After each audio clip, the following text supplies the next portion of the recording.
ಒಂದು ಘಟನೆ ಆದದ್ರ ಬಗ್ಗೆ ನಾನು ನಿಮಗೆ ಹೇಳಬೇಕು. ನನ್ನ ಸ್ನೇಹಿತ ಚೆನ್ನೈನಲ್ಲಿದ್ದ. ಅವನು ಆದಂಥ ಘಟನೆ ನನಗೆ ಹೇಳಿದಾಗ ಅದನ್ನು ಬರೆದು ಸುಮಾರು ಇಂಟರ್ನೆಟ್ಟಲ್ಲಿ ಹಾಕಿ ಒಂದು 12-13 ವರ್ಷ ಆಗಿರಬೇಕು ನಾನು ಇಂಟರ್ನೆಟ್ಟಲ್ಲಿ ಹಾಕಿ. ಅದ್ರ ಬಗ್ಗೆ ಸುಮಾರು 28,000 ಪತ್ರ ಬಂದಿದ್ದಾವೆ ನನಗೆ, ಮೇಲ್ಸ್ ಬಂದಿದ್ದಾಗ. ಎಲ್ಲರೂ ಹೇಳೋದು ಈ ಕತೆ ನನ್ನ ಜೀವನ ಬದಲಾಯಿಸ್ತು ಅಂತ. ಅದೊಂದು ಕತೆ ಹೇಳಬೇಕು ನಿಮಗೆ ನಾನು. ಇದಾದದ್ದು ಮದ್ರಾಸಲ್ಲಿ, ಅದಕ್ಕೆ ಚೆನ್ನೈ ಅಂತ ಕರಿತೀವಿ. ಅವನು ಹ್ಯೂಲೆಟ್ ಪ್ಯಾಕರ್ಡ್ ಕಂಪ್ನಿಯಲ್ಲಿ ಸೀನಿಯರ್ ಮ್ಯಾನೇಜರ್ ಆಗಿದ್ದ. ಶನಿವಾರ ಭಾನುವಾರ ರಜೆ, ಆರಾಮಾಗಿ ಪೇಪರ್ ಓದ್ತಾ ಇದ್ದ. ಅವನ ಹೆಂಡತಿ ಬಂದಳು.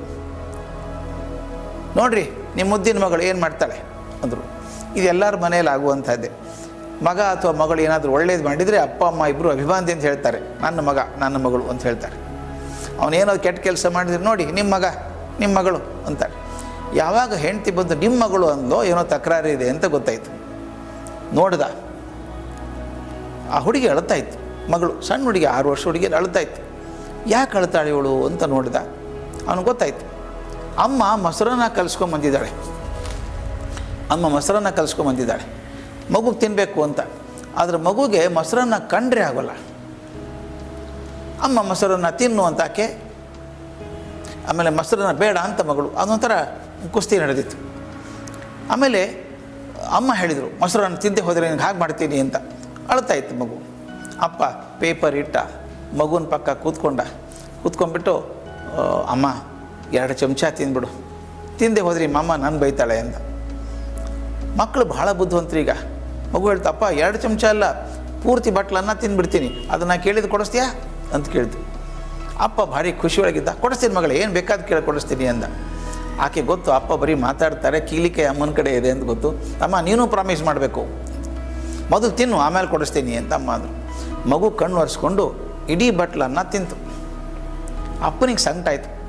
ಆಕೆ ಗೊತ್ತು ಪಾಪ ಮಗುಗೆ ಇಷ್ಟ ಇಲ್ಲ, ಮೊಸರನ್ನ ಇಷ್ಟ ಇಲ್ಲ, ಅದಕ್ಕೆ ಏನೋ ಬೇಕಾಗಿದೆ, ಅದರ ಆಸೆಗೋಸ್ಕರ ಮಗು ತಿಂದಿದೆ ಅಂತ ಗೊತ್ತಾಯಿತು. ಆತ ಹೋಗಿ ಸೋಫಾದ ಮೇಲೆ ಕೂತ್ಕೊಂಡ. ಮಗು ತಿಂದು ನೀರು ಕುಡಿದು ಕೈ ತೊಳ್ಕೊಂಡು ಬಂತು. ನಿಮ್ಮ ಕಣ್ಣು ಮುಂದೆ ಚಿತ್ರ ಬರ್ತದೆ. ಆ ಹುಡುಗಿ ಓಡಿ ಬಂದು ಅಪ್ಪನ ತೊಡೆ ಮೇಲೆ ಹಾರಿ ಕೂತ್ಕೊಳ್ತು. ಏನಾದರೂ ಬೇಕಾದ ಮಕ್ಕಳು ಭಾಳ ಚೆನ್ನಾಗಿರ್ತಾರೆ. ತನ್ನ ಪುಟ್ಟ ಕೈಗಳನ್ನು ಅಪ್ಪನ ಕುತ್ತಿಗೆ ಸುತ್ತ ಹಾಕಿ, ಅಪ್ಪ ನಾ ಕೇಳಿದ್ದು ಕೊಡಿಸ್ತೀಯಾ ಅಂದ್ಲು. ಎದೆ ಝಲ್ ಅಂದ್ಬಿಡ್ತೀವಿ ಅವನಿಗೆ. ದೊಡ್ಡ ಕೇಳಿದ್ರೆ ಏನು ಮಾಡೋದು? ಅಮ್ಮ ನಿಮ್ಮಪ್ಪ ಶ್ರೀಮಂತ ಅಲ್ಲ, ಸಣ್ಣದೇನಾದರೂ ಕೇಳು ಕೊಡಿಸ್ಬಿಡ್ತೀನಿ ಅಂದ. ಅಪ್ಪ ಇದು ಭಾಳ ಸಣ್ಣದಿದೆ, ಕಾಸ್ಟ್ಲಿ ಇಲ್ಲ ಅಂದ್ಲು. ಹಂಗಾರೆ ಕೇಳು ಮಗಳೇ ಅಂದ. ಆ ಹುಡುಗಿ ಸ್ವಲ್ಪ ತುಂಬ ಎಚ್ಚರ ಆಯಿತು. ಎಲ್ಲರೂ ಸುತ್ತ ನನ್ನೇ ನೋಡ್ತಾ ಇದ್ದಾರೆ ಅಂತ. ಅಮ್ಮ, ಅಪ್ಪ, ಅಜ್ಜಿ 3 ಜನ ಇದ್ದರು.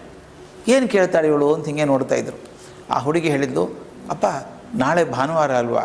ಹೌದಮ್ಮ ನಾಳೆ ಭಾನುವಾರ, ಕೇಳು ಚಿಂತೆ ಮಾಡಬೇಡ. ಆಗ ಹುಡುಗಿ ಹೇಳ್ತದೆ, ಅಪ್ಪ ನಾಳೆ ನನ್ನ ಸಲೂನಿಗೆ ಕರ್ಕೊಂಡು ಹೋಗಿ ನನ್ನ ತಲೆ ಬೋಳಿಸ್ಕೊಂಬ. ಅಮ್ಮ ಅಜ್ಜಿ ನೆಲ ಬಿಟ್ಟು 3 ಅಡಿ ಮೇಲೆ ಹರಿದ್ರು. ಹುಡುಗಿ ತಲೆ ಬೋಳಿಸ್ಕೊಳ್ಳೋದು ಅಂದ್ರೆ ಏನು ಅಸಹ್ಯ, ಹೆಚ್ಚೆಚ್ಚು ಆಗಲ್ಲ ಅಂದರು. ಅಪ್ಪ ಕೇಳಿದೆ, ಯಾಕೆ ತಲೆ ಬೋಳಿಸ್ಕೊತೀಯ ನೀನು ಅಂದ. ನನಗೆ ಗೊತ್ತಿಲ್ಲ, ನಾನು ಬೇಕು ತಲೆ ಬೋಳಿಸ್ಕೊತೀನಿ.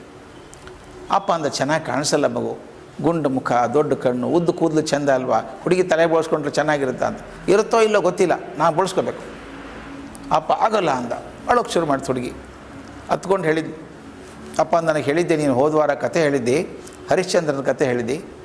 ಏನು ಹೇಳಿದಿ? ಒಂದು ಸಲ ಮಾತು ಕೊಟ್ಟರೆ ಹಾಗೆ ನಡ್ಕೋಬೇಕು ಅಂತ ಹೇಳಿಲ್ವಾ? ಈಗ ನೀ ಮಾತು ಕೊಟ್ಟಿದ್ದೆ ಕೊಡಿಸ್ತೀನಿ ಅಂತ. ಮತ್ತು ನಾನು ಕೇಳಿದ್ದು ಕಾಸ್ಟ್ಲಿ ಇಲ್ಲ, ಇದು ಬೆಲೆ ಇಲ್ಲ, ಅದಕ್ಕೆ ಮಾಡಿಸ್ಬೋದಲ್ಲ. ಅಪ್ಪ ಅಪೋಸಿಷನ್ ಪಾರ್ಟಿ ನೋಡ್ದ, ಹೆಂಡತಿ ಅತ್ತೆ. ಕೊನೆಗೆ ಆಯ್ತಪ್ಪ ನಾಳೆ ಮಾಡ್ತೀನಿ ಅಂತ. ಮನೇಲಿ ಜಗಳ ಆಗಿರಬೇಕು. ಮರುದಿವಸ ಬೆಳಗ್ಗೆ ಆ ಮಗುನ ಕರ್ಕೊಂಡು ಹೋಗಿ ತಲೆ ಬೋಳಿಸ್ಕೊಂಡು ಬಂದರು. ಚಿತ್ರ ಕಾಣ್ತಾಯಿತ್ತು ಮಗು. ಮುಂದಿನ ಮರುದಿನ ಸೋಮವಾರ ಮಗು ಶಾಲೆಗೆ ಹೋಗಿ ರೆಡಿ ಆಯಿತು. ಒಳ್ಳೆ ಯೂನಿಫಾರ್ಮು, ಹೆಗಲಿಗೊಂದು ಚೀಲ, ಪುಸ್ತಕದ ಚೀಲ, ವಾಟರ್ ಬಾಟ್ಲು, ಟಿಫಿನ್ ಕ್ಯಾರಿಯರು, ಬೋಳ್ತಲೆ. ಅಪ್ಪ ಕಾರಲ್ಲಿ ಕರ್ಕೊಂಡು ಹೋಗಿ ಮಗುನ ಶಾಲೆ ಹತ್ತಿರ ಬಿಟ್ಟ. ಆಕೆ ನಡ್ಕೊಂಡೋಗಿ ಗೇಟ್ ಹತ್ತಿರ ನಿಂತ್ಕೊಳ್ತು.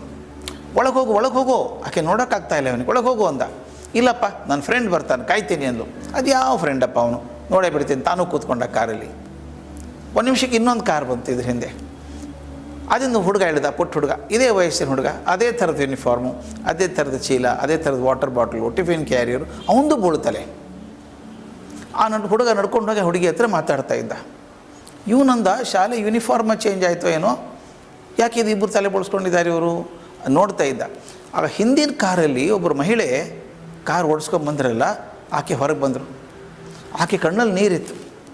ಆಕೆ ನಿಧಾನಕ್ಕೆ ಇವನ ಕಡೆ ಬಂದರು, ಹುಡುಗಿ ಅಪ್ಪನ ಕಡೆ ಕೈ ಮುಗಿದು, ಸರ್ ಆ ಹುಡುಗಿ ನಿಮ್ಮ ಮಗಳ ಅಂತ ಕೇಳಿದ್ರು. ಹೌದು ನನ್ನ ಮಗಳಕ್ಕೆ ಅಂತ.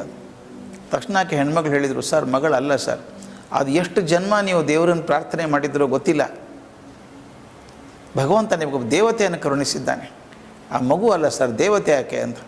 ಇವನು ಆಕೆನ ಮಾತೇ ಕೇಳಿಸ್ಕೊತಾ ಇಲ್ಲ. ಅಲ್ಲ ರೀ ಆ ಹುಡುಗ ನಿಮ್ಮ ಮಗನ ಅಂತ ಕೇಳ್ದ. ಹೌದು ಅಂದ್ಲಕ್ಕೆ. ಏನು ವಿಚಿತ್ರ ನೋಡ್ರಿ ಅಂದವನು. ಶನಿವಾರ ದಿವಸ ನನ್ನ ಮಗಳು ಹಠ ಹಿಡಿದ್ಲು ಅಂತ ಹೇಳಿ ನಿನ್ನೆ ಭಾನುವಾರ ಹೋಗೋಕ್ಕೆ ತಲೆ ಬೋಳಿಸ್ಕೊಂಡ್ಬಂದೆ, ಈಗ ನೋಡಿದ್ರೆ ನಿಮ್ಮ ಹುಡುಗನೂ ಹಾಗೆ ಮಾಡಿದ್ದಾನೆ, ಏನು ವಿಶೇಷ ಅಂತ ಕೇಳಿದ. ಮೊದಲೇ ಆ ತಾಯಿ ಅಳ್ತಾ ಇದ್ರಲ್ಲ, ಈತ ಹಿಂಗೆ ಕೇಳಿದ ತಕ್ಷಣ ನೆಲದ ಮೇಲೆ ಕೂಸೋದು ಕುಳಿತು ಬಿಕ್ಕಿ ಬಿಕ್ಕಿ ಅಳೋಕ್ಕೆ ಶುರು ಮಾಡಿದರು. ಇವನಿಗೆ ಗಾಬರಿ ಆಯಿತು. ಸಾರಿ ನಾನು ತಪ್ಪು ಹೇಳಿದ್ದೆ, ಏನಾದರೂ ಮನಸ್ಸಿಗೆ ನೋವಾಯ್ತಾ ಅಂತ. ಏನಿಲ್ಲ ಸರ್, ನನಗೆ ತಡ್ಕೊಳ್ಳೋಕ್ಕಾಗಲಿಲ್ಲ ಭಾವನೆಗಳನ್ನು, ಕ್ಷಮಿಸ್ಬೇಕು ಅಂತ ಕಣ್ಣು ಒರೆಸ್ಕೊಂಡು ಹೇಳಿದ್ರಾಕೆ. ಆತ ನನ್ನ ಒಬ್ಬನೇ ಮಗ ಸರ್, ಹುಟ್ಟಿದ್ದು ಒಂದೇ ಅದು. 3 ವರ್ಷ ಕೆಳಗೆ ಜ್ವರ ಬರ್ತಾಯಿತ್ತು ಅವನಿಗೆ, ಔಷಧಿ ಕೊಡಿಸಿದ್ವಿ ಕಮ್ಮಿ ಆಗ್ತಾಯಿತ್ತು. ಈಗ 1 ವರ್ಷದಿಂದ ತುಂಬ ಜಾಸ್ತಿ ಆದಾಗ ಡಾಕ್ಟ್ರ್ ಕಡೆ ಪರೀಕ್ಷೆ ಮಾಡಿದಾಗ ಹೇಳ್ತಾರೆ, ನಿಮ್ಮ ಮಗನಿಗೆ ರಕ್ತದ ಕ್ಯಾನ್ಸರ್ ಇದೆ, ಇನ್ನು ಬದುಕೋದು ಜಾಸ್ತಿ ಇಲ್ಲ, ಅವನು ಬಹಳ ಹೆಚ್ಚು ಅಂದರೆ ಇನ್ನೊಂದು 2 ತಿಂಗಳು 3 ತಿಂಗಳು ಬದುಕ್ತಾನೆ, ಅವನಿಗೆ ಕೆಮೊಥೆರಪಿ ಟ್ರೀಟ್ಮೆಂಟ್ ಶುರು ಮಾಡಬೇಕು ಅಂತ ಹೇಳಿದ್ದಾರೆ. ನಮ್ಗೆ ಗಾಬರಿ ಆಗೋಯ್ತು ಸರ್. ಕೆಮೊಥೆರಪಿ ಟ್ರೀಟ್ಮೆಂಟ್ ಕೊಡ್ತಾ ಇದ್ದೀವಿ. ಆ ಡಾಕ್ಟ್ರ್ ಹೇಳಿಬಿಟ್ರು, ನಿಮ್ಮ ಮನೇಲಿ ಅತಿಥಿ ಇದ್ದಂಗೆ ಇರ್ತಾನೆ, ಅವನು ಯಾವಾಗ ಬೇಕಾದರೂ ಹೋಗ್ಬೋದು, ಸಿದ್ಧ ಆಗಿರಿ, ಮಾನಸಿಕವಾಗಿ ಸಿದ್ಧ ಆಗಿ ಅಂತ ಹೇಳಿದರು. ಕೆಮೊಥೆರಪಿ ಮುಗಿಸ್ಕೊಂಬಂದಾಗ ತುಂಬ ಕಷ್ಟಪಡ್ತಾನೆ ಹುಡುಗ. ನಿಮ್ಮ ಮಗಳಿದ್ದಾಳಲ್ಲ ದೇವತೆ ಅಂತ ಹೇಳಿದೆ, ಆಕೆ ನಮ್ಮ ಮನೆಗೆ ಬರ್ತಾಳೆ, ಹುಡುಗನ ಜೊತೆ ಕೂತ್ಕೋತಾಳೆ, ಶಾಲೆಗೆ ಬಾರೋ ಮನಸ್ಸಿಗೆ ಸಮಾಧಾನ ಆಗುತ್ತೆ ಅಂತಾಳೆ. ಅವನು ಬರ್ಕೊಳ್ಳೋಕ್ಕಾಗಲ್ಲ ನನಗೆ ಅಂತಾನೆ. ನಾ ಬರ್ಕೋತೀನಿ ಬಾರೋ ಅಂತಾಳೆ. ಮೊನ್ನೆ ಶುಕ್ರವಾರ ದಿವಸ ಅಂತಲೂ ಡಾಕ್ಟ್ರು ಕೂಡ ಆಸೆ ಬಿಟ್ಟಿದ್ರು. ಈ ಹುಡುಗಿ 1 ತಾಸು ನನ್ನ ಮಗನ ಹತ್ರ ಕೂತ್ಕೊಂಡು, ನೀ ಶಾಲೆಗೆ ಬಾರೋ ಸೋಮವಾರ, ಆರಾಮ್ ಅನಿಸುತ್ತೆ ಅಂತ. ನನ್ನ ಮಗ ಹತ್ಕೊಂಡು ಹೇಳ್ದ, ಇಲ್ಲ ನಾನು ಬರೋಲ್ಲ, ನಗುತ್ತಾರೆ ನಾನು ನೋಡಿ ಅಂತ. ನಿಮ್ಮ ಮಗಳು ಏನು ಮಾಡಿದ್ಲು ಗೊತ್ತಾ, ತನ್ನ ಪುಟ್ಟ ಕೈಯನ್ನು ನನ್ನ ಮಗನ ಕೈ ಮೇಲೆ ಹಾಕಿ, ನಾ ಪ್ರಮಾಣ ಮಾಡಿ ಹೇಳ್ತೀನಿ ಬಾರೋ, ನೀನು ನೋಡಿ ಯಾರೂ ನಗಲ್ಲ, ನನ್ನ ನೋಡಿ ನಕ್ಕರೂ ಅಡ್ಡಿ ಇಲ್ಲ, ನೀನು ನೋಡಿ ನಗಲಾದಾಗ ಮಾಡ್ತೀನಿ ಬಾ ಅಂದರು. ಆಕೆ ಮಾತು ನಂಬಿಕೊಂಡು ನನ್ನ ಮಗ ಮೊದಲ ಬಾರಿಗೆ ಶಾಲೆಗೆ ಬಂದಿದ್ದಾನೆ. ನನ್ನ ಕಾರಲ್ಲಿ ಬರಬೇಕಾದ್ರೆ ಗೇಟ್ ಹತ್ರ ನಿಮ್ಮ ಮಗಳನ್ನು ನೋಡಿದೆ. ಆಕೆ ಬೋಳು ತಲೆ ನೋಡಿದ ತಕ್ಷಣ ನನಗೆ ಅರ್ಥ ಆಯಿತು, ಇದು ನನ್ನ ಮಗನಿಗೋಸ್ಕರ ನಿಮ್ಮ ಮಗಳು ಮಾಡಿದಂಥ ತ್ಯಾಗ ಅಂತ ಗೊತ್ತಾಯಿತು. ಅಪ್ಪನಿಗೆ ಗಾಬರಿಯಾಗಿ ಹೋಯ್ತು. ಮುಖವನ್ನು ಕೈಯಲ್ಲಿ ಹಿಡಿದು ಬಿಕ್ಕಿ ಬಿಕ್ಕಿ, ಅತ್ತ ಅಮ್ಮ, ಈ ಜನ್ಮದಲ್ಲೇನೋ ನನ್ನ ಮಗಳಾಗಿ ಹುಟ್ಟುಬಿಟ್ಟಿದ್ದೀಯಮ್ಮ, ನೀನು ಮುಂದಿನ ಜನ್ಮದಲ್ಲಿ ಮಗಳಾಗಿ ಹುಟ್ಟಬೇಡ, ತಾಯಿಯಾಗಿ ಹುಟ್ಟಿ ಮತ್ತೊಬ್ಬರನ್ನ ಅಕಾರಣವಾಗಿ ಪ್ರೀತಿ ಮಾಡೋದು ಹೇಗೆ ಅಂತ ಕಲಿಸ್ಕೊಡು ಅಂತ ಕೇಳಿದ್ದಂತೆ. ನಾವೆಲ್ಲರೂ ಹಾಗೆ ಇದ್ವಿ ಸ್ವಾಮಿ, ಸಣ್ಣವರಿದ್ದಾಗ ಎಲ್ಲ ಹಂಚ್ಕೊಂಡು ಬದುಕ್ತಾ ಇದ್ವಿ. ಒಂದು ದಿವಸ ಅಮ್ಮ ಹೇಳಿದರು, ನಿನ್ನ ಡಬ್ಬದಲ್ಲಿ ಸ್ವೀಟ್ ಹಾಕಿದ್ದು ಎಲ್ಲರೂ ಕೊಟ್ಟು ಬರಬೇಡ, ಬೇರೆ ಕೂತಿಂದು ಬಾ, ಬೇರೆ ಕೂತಿಂದು ಬಂದೆ. ನಿನ್ನ ಪುಸ್ತಕ ಅವನಿಗೆ ಕೊಡಬೇಡ, ಅವನಿಗೂ ಅಷ್ಟೇ ಮಾರ್ಕ್ಸ್ ಬರುತ್ತೆ. ನಿನ್ನ ಆಸ್ತಿ ತಮ್ಮನಿಗೆ ಹೇಳಬೇಡ, ಬೇಡ ಬೇಡ ಬೇಡ ಬೇಡ ಅಂದು ಸಣ್ಣ ದ್ವೀಪ ಆದಂಗೆ ಆಗ್ಬಿಟ್ಟಿದ್ದೀನಿ ನಾನು. ಎಲ್ಲಿವರೆಗೂ ನಾನು ಒಬ್ಬನೇ ಆಗ್ತೀನೋ ಯಶಸ್ಸು ನನಗೆ ಕನಸಾಗ್ಬಿಡುತ್ತದೆ. ಎಲ್ಲಿ ಹಂಚಿಕೊಂಡು ಬದುಕ್ತೇನೆ ಆಗುತ್ತೆ. ಅಂದರೆ ಎಲ್ಲರೂ ಸನ್ಯಾಸಿಗಳಾಗಬೇಕು ಅಂತ ನಾನು ಹೇಳ್ತಾ ಇಲ್ಲ, ಚೆನ್ನಾಗಿ ಬದುಕಿ ಪ್ರಾಮಾಣಿಕವಾಗಿ ಗಳಿಸಿ. ಆದರೆ ಪಕ್ಕದಲ್ಲೇ ಕುಳಿತಂಥವರ ಕಣ್ಣಲ್ಲಿ ಒಂದು ಹನಿ ನೀರು ಬಂದಾಗ ವಸ್ತ್ರ ತೆಗೆದು ಒರೆಸುವಷ್ಟಾದರೂ ಮನುಷ್ಯತ್ವ ಬರದೇ ಹೋದರೆ ನನ್ನ ಜೀವನಕ್ಕೆ ಯಾವ ಅರ್ಥನೂ ಇಲ್ಲ. ಅದಕ್ಕೆ ಸಾಕ್ರೆಟಿಸ್ ಭಾಳ ಚಂದ ಹೇಳ್ತಾನೆ, ಯಶಸ್ಸಿನ ಜೀವನ ಯಾವುದು ಅನ್ನೋದು ಕಡೆ ಮಾತು ಹೇಳ್ತಾನೋ. ಯಾವುದು ಅಂದರೆ, ನೀವು ಸತ್ತಾಗ ಎಷ್ಟು ಜನ ಅಳುತ್ತಾರೋ ಅದ್ರ ಮೇಲೆ ನಿಮ್ಮದು ಯಶಸ್ಸು ಗೊತ್ತಾಗ್ತದೆ ಅಂತ. ನೀವು ಸತ್ತಾಗ ಎಷ್ಟು ಜನ ಬಂದು ಅಳುತ್ತಾರೋ ಅದ್ರ ಮೇಲೆ ನಿಮ್ಮ ಯಶಸ್ಸು ಗೊತ್ತಾಗ್ತದೆ ಅಂತ. ಹೋದ ನಾವು ಒಳ್ಳೇದಾಯ್ತು ಬಿಡು ಅಂದರೆ ಅದು ಅಸಫಲ ಜೀವನ. ಆದರೆ ಇರಬೇಕಾಗಿತ್ತು 4 ವರ್ಷ ಅವನು ಒಳ್ಳೆ ಮನುಷ್ಯ ಅಂತ ಜನ ಅನ್ನೋದಾದರೆ ಅದು ಯಶಸ್ಸಿನ ಜೀವನ.